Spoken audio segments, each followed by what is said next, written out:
사랑하는 여러분, 오늘은 참으로 복된 날입니다. 우리 사도신경으로 우리의 신앙을 하나님 앞에 고백합니다.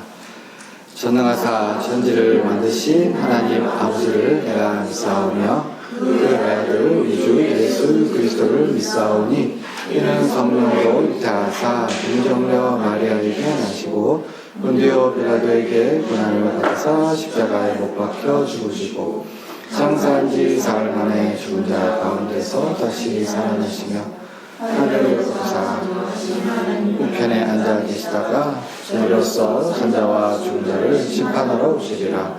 성령을 믿사오며 거룩한 공예와 성도가 서로 교통하는 것과 죄를 사하여 주시는 것과 몸이 다시 사는 것과 영원히 사는 것을 믿사오나이다. 아멘. 살아계신 아버지 하나님, 이루 말할 수 없는 은혜로 인하여 우리를 구원하여 주심을 감사드립니다. 우리가 예수님의 이름으로 이렇게 하나님 앞에 모여서 예배를 드리는 것은 그 은혜에 감사할 따름이기 때문입니다. 이 시간에 우리의 몸과 마음과 정성을 다해서 주께 집중하게 하시고 하나님의 말씀을 들을 때에 우리 심령 깊은 곳에 아로새기는 시간 되게 하시고 우리가 입을 벌려 찬양할 때 그 찬양을 기뻐 받아 주시옵소서. 시종일관을 주께 의탁드리며 살아계신 예수님의 이름 받들어 기도하옵나이다. 아멘. 찬양하죠. 예수가 함께 계시니 시험이 오나 거머네 기쁨의 근원 되시는 예수를 위해 삽시다.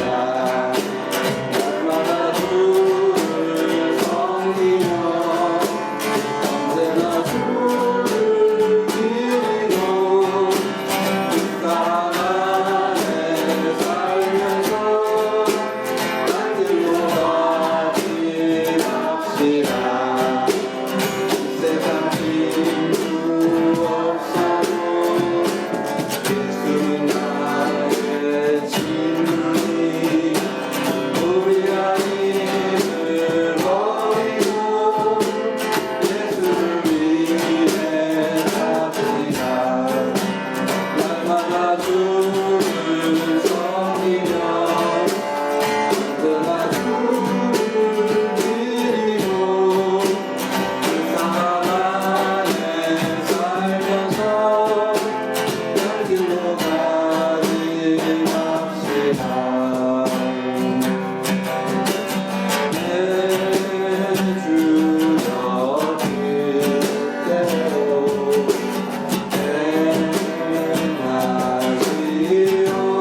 오늘 같이 은혜를 나눌 하나님 말씀은 로마서 7장 24절 25절입니다.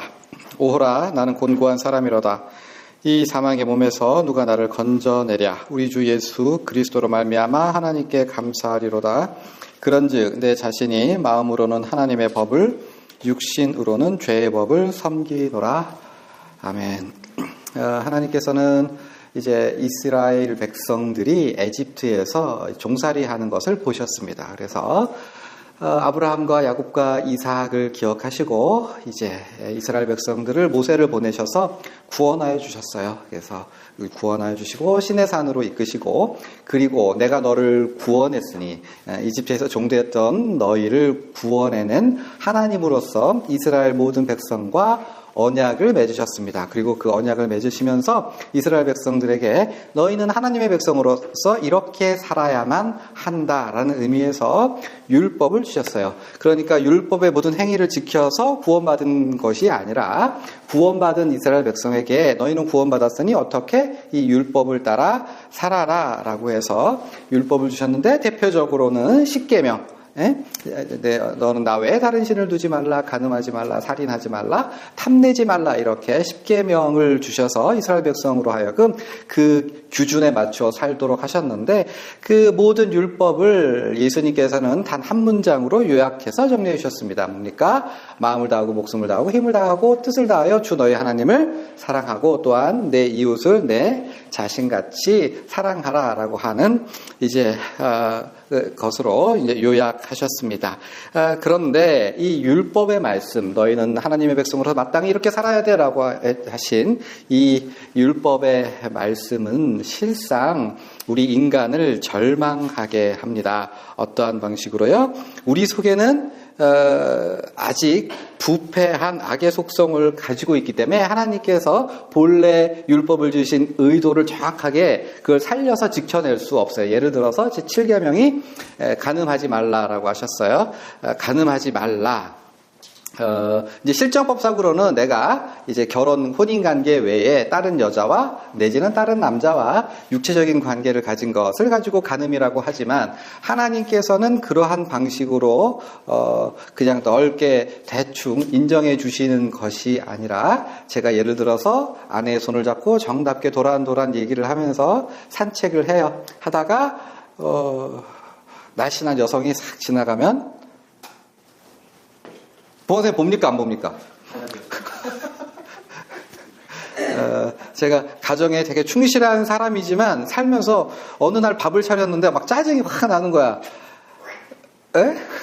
그때 짜증이 나서 여자가 집에서 밥 제대로 안 차리고 이거 뭐 했지라고 하는 불평과 불만이 생겼을 때, 내지는 사랑하는 자매 여러분, 연속극을 봤는데 박보검이 했을 때, 저런 남자랑 살면 어떤 기분이 들까라는 생각이 안 들죠. 안 들지만 그렇게 생각이 들 때가 있다면 그거는 하나님 앞에 합당한, 그래 너는 7계명 잘 지켰어 라고 말씀할 수 없는 거예요.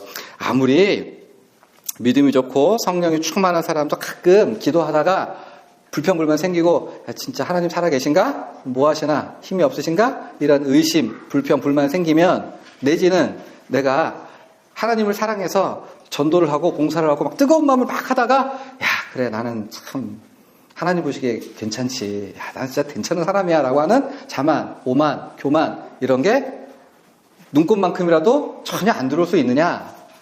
그렇지는 않죠? 그러니까 우리 인간이 하나님 앞에서 너는 이렇게 살아야지 되고 하는 율법에 비추어 보면 내 모습이 너무 부끄러워지고 도저히 그것에 맞출 수 없는 거죠. 마태복음 5장, 6장, 7장에 나오는 예수님께서 우리에게, 인간에게 요구하신 율법의 정신을 풀어서 설명해 주시는데, 아무리 우리가 노력을 해도 그 완벽함에는 순간적으로는 도달할 수 있을지 몰라도 장시간 궁극적으로 원하는 수준에까지는 이룰 수 없어요. 그래서 율법은 우리를 어떻게 부끄럽게 만들고 오직 하나님께서 나를 구원하여 주셔야 된다. 나는 하나님의 은혜를, 하나님의 긍휼하심을, 하나님의 자비하심을 바라는 자리로 나아가는 거죠. 나 같은 죄인이 율법에 비추어 보니 나 너무 형편없고 더럽고 추악하고 요만큼도 은혜를 받을 자격이 없는 벌레만도 못한 사람이네요. 나를 불쌍히 여겨주세요. 율법의 기능이 그건데 이스라엘 백성들은 그 율법의 기능을 정반대로 사용했죠. 어떻게? 율법, 그래, 간음하지 말라. 아, 이거는 이렇게 지켜야지 해서 자기 나름대로 규정을 정해놓고, 안식일은 이렇게 지켜야 된다? 정해놓고 그냥 문자에 적힌 그대로만 하면 나는 의롭고 공의롭고 공로를 쌓은 것으로 여겼던 거죠. 그래서 나는 안식일을 지키고 제사를 드리고 금식을 하고, 그러므로 통해서 나는 저 더러운 이방인 율법이 없는 헬라인과 달라. 나는 잘났어. 나는 구원받아 마땅해. 나는 괜찮은 사람이야 라고, 나는 이 공로로 구원받음, 이렇게 생각을 하는데, 그래서 로마서는 선언한 거죠. 그래서 1장에서부터 7장 이전에까지 로마서는 선언을 해요. 뭐라고요? 유대인이나 헬라인이나 율법이 있거나 율법이 없거나 모든 사람은 다 죄인이고 진노의 대상이고 죄악에 사로잡혀 있고, 그래서 죽어 마땅하다. 모든 인간은 다 죽어 마땅해. 그래서 하나님의 의가 이 땅에 드러났으니 예수님께서 육신의 모양을 입고 이 땅에 오셔서 모든 죄를 덮어서, 다른 말로 하면 율법의 모든 요구를 완벽하게 대신 다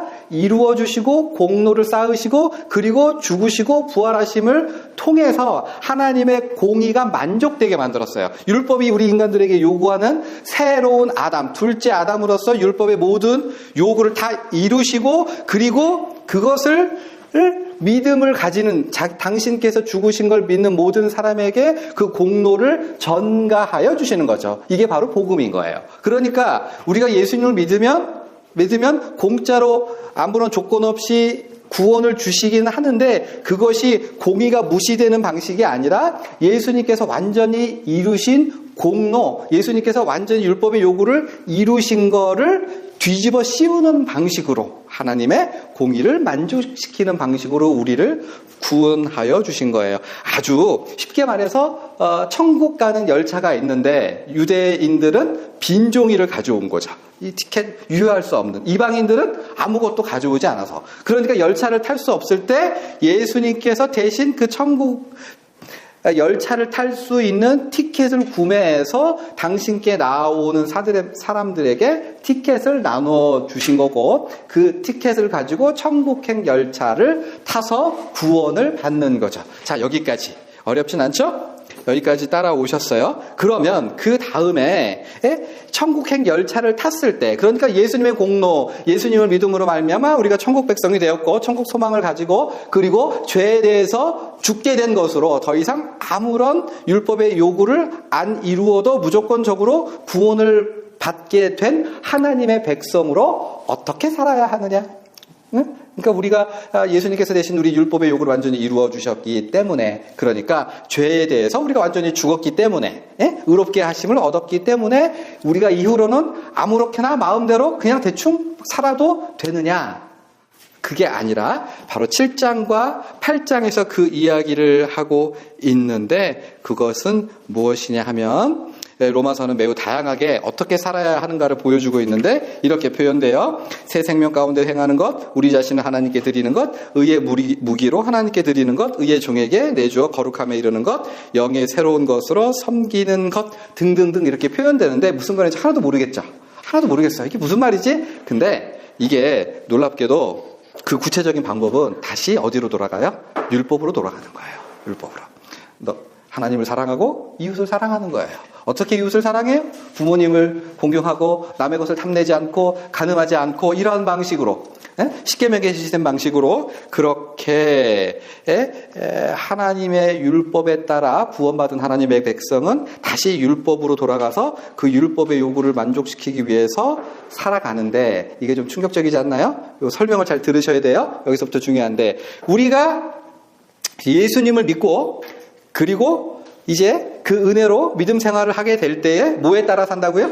율법의 요구를 의식하면서 그 율법을 만족시키기 위해서 살아가는 거예요. 그죠?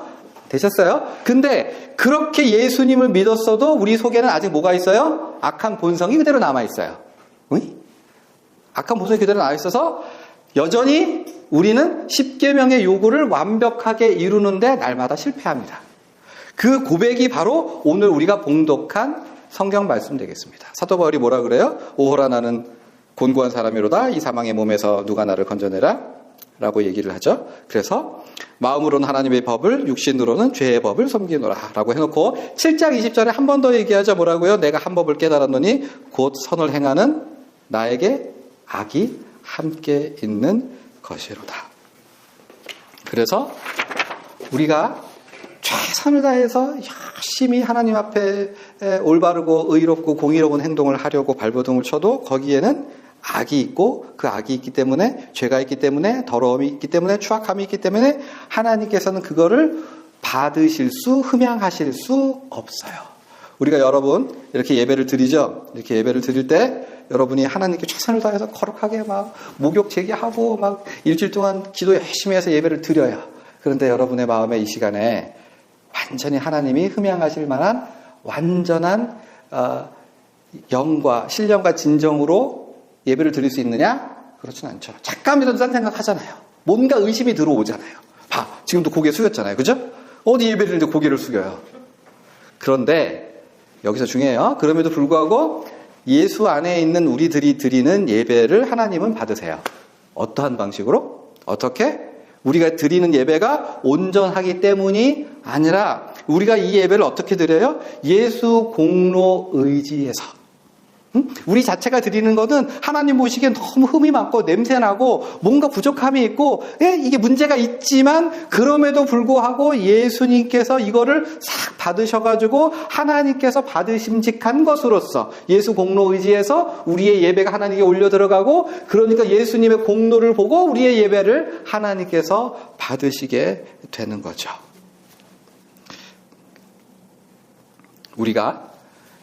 우리의 예배가 하나님께 받으시는 이유, 우리가 드리는 섬김이, 우리가 드리는 기도가, 우리가 드리는 봉사가, 우리가 드리는 헌금이, 우리가 할 수 있는 헌신이 하나님께 올라갈 수 있고 의미 있게 그래 너 잘했다라고 칭찬을 받을 수 있는 유일한 근거는 우리가 남들보다 잘해서 정성 들여서 이런 차원이 아니라 오직 단 하나의 근거는 예수님의 공로 의지에서 그것이 하나님께 받아들이진 바 되는 것이고 그러므로 우리가 자랑할 거는 예수님 외에 없는 거죠.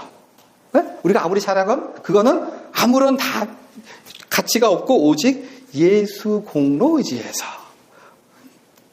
그리고 여기서 중요한 포인트는 우리가 이렇게 예수님의 공로를 의지해서 하나님 앞으로 나아갈 때 우리의 예배가, 우리의 섬김이, 우리의 헌신이 하나님 앞에 싹 받아들여짐에도 불구하고 우리는 율법의 정신, 율법의 본질을 꿰뚫어 보고 예수님께서 그것을 우리에게 알려주신 까닭에 우리가 정말 열심히 기도하면 기도할수록 섬기면 섬길수록 헌신하면 헌신할수록 우리는 거기서 뭘 발견하게 돼요? 우리 자신의 패역함, 죄악된 본성을 보게 되는 거죠. 기도를 많이 하면 많이 할수록 뭘 느껴요? 성경을 많이 알면 많이 알수록 뭘 느껴요? 아, 내가 기도 많이 하지. 아, 내가 성경 많이 알지. 와, 나의 지식을 봐. 이게 아니라 진짜 패역한 나 자신을 마주하게 된다는 거예요. 기도를 많이 하면 많이 할수록 하나님께서 날 위해서 이런 많은 해줬고 예수 공로의 그 의대가 얼마나 큰데 내가 이 정도밖에 내가 왜 이렇게 부족한가라는 걸 깨달아지게 되고 그래서 예수님 안에서 우리가 하나님 앞에 나아갈수록 점점 더 우리의 추악함 이게 은혜를 받은 내가 지금 이 성경을 신앙생활한 지 40년 됐는데 아직도 누가 잘됐다 그러고 배가 아프고 누가 무슨 집을 샀다 그러면 은근히 섭섭하고 이게 내가 뭐 하는 거야? 내가 이거 예수의 그 형상을 본받으려면 진짜 갈 길이 멀구나. 신앙으로 높은 곳으로 올라가면 올라갈수록 우리는 죄악된 모습을 더욱더 많이 알게 되는 거고 그렇게 해서 괴로움을 느끼는데 그게 참된 신앙인의 표지. 아멘일까요? 참된 신앙인의 표지는 뭐냐면 내가 예수님을 믿었고 그 공로 의지에서 구원을 받았는데 내 모양이 하나님의 거룩하심, 예수님의 어떠하심에 비춰보니까, 주의 말씀에 비추어 보니까 난 진짜 죄인 중에 괴수네 라고 하면서 그게 고통으로 다가오는 거죠. 이게 사도 바울이 8장에서 말하는 고난이고요. 이거를 조금 더 확장해서 모든 피조물이 신음하며 탄식하며 우리 자신도 새 몸을 입을 것을 바라보면서 신음하고 탄식하고 뿐만 아니라 성령께서도 우리의 연약함을 도우시는데 어떻게 기도하신대요? 탄식으로 신음하여 말할 수 없는 신음으로 이렇게 피조물이 그리고 우리 자신이 하나님의 백성이 그리고 성령께서 그렇게 기도해 주시는 연유는 객관적인 상황 얘기가 아니라 그 은혜에 비추어 볼 때 거룩하신 하나님의 말씀을 비추어 볼 때 우리 자신이 너무나 초라하고 답답하고 한심한 것을 깨달아 알기 때문 나의 부족함, 나의 못난 모습으로 고난을 받고 고통하는 거죠. 물론요, 사람이 보기에 어떤 사람은 조금 더 나은 사람이 있고 조금 더 못한 사람이 있을 수 있어요. 그러나 하나님 앞에는 모든 사람이 다 부족하고 다 냄새나고 다 연약해요. 각기 다른 모습일지라도 모든 그리스도인들은, 아니 오히려 하나님 앞에 가까이 가면 가까이 갈수록 성령에 충만하면 충만할수록 그 자신의 연약함과 부족함 때문에 부패한 본성으로 말미암아 괴로워한다는 것. 이것이 우리 구원받은 하나님 백성의 가장 현저한 표징이라고 할 수 있습니다. 그리고 그것을 안고 살아가는 것이 우리가 예수님 앞에 받은 사명입니다. 설교를 정리합니다.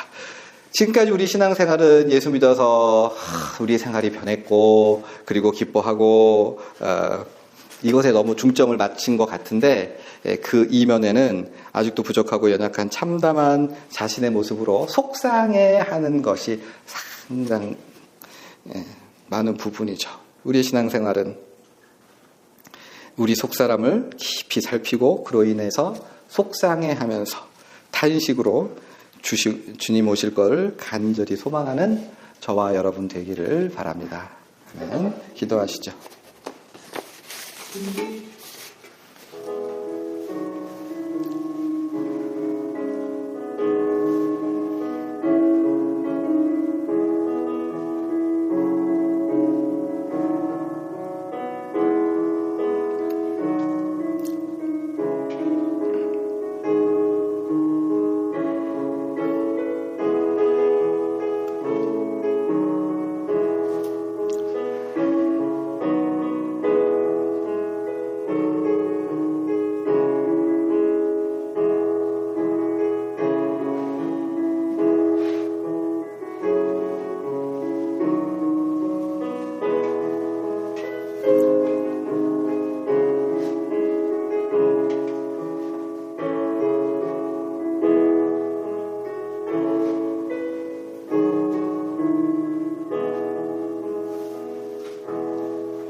살아계신 아버지 하나님, 그 은혜가 우리에게 너무나도 크게 왔습니다. 그러므로 주님의 크신 은혜에 합당하게 우리 자신의 부족함과 연약함을 바라보면서 그것을 괴로워하며 주님께 한 걸음 한 걸음 더 나아가기를 애쓰고 힘쓰는 저희 모두가 되도록 주께서 주장하여 주옵소서. 감사드리며 살아계신 예수님의 이름 받들어 기도하옵나이다. 아멘. 하늘에 계신 우리 아버지여, 이름이 거룩히 여김을 받으시오며 나라가 임하시오며 뜻이 하늘에서 이루어진 것 같이 땅에서도 이루어지이다.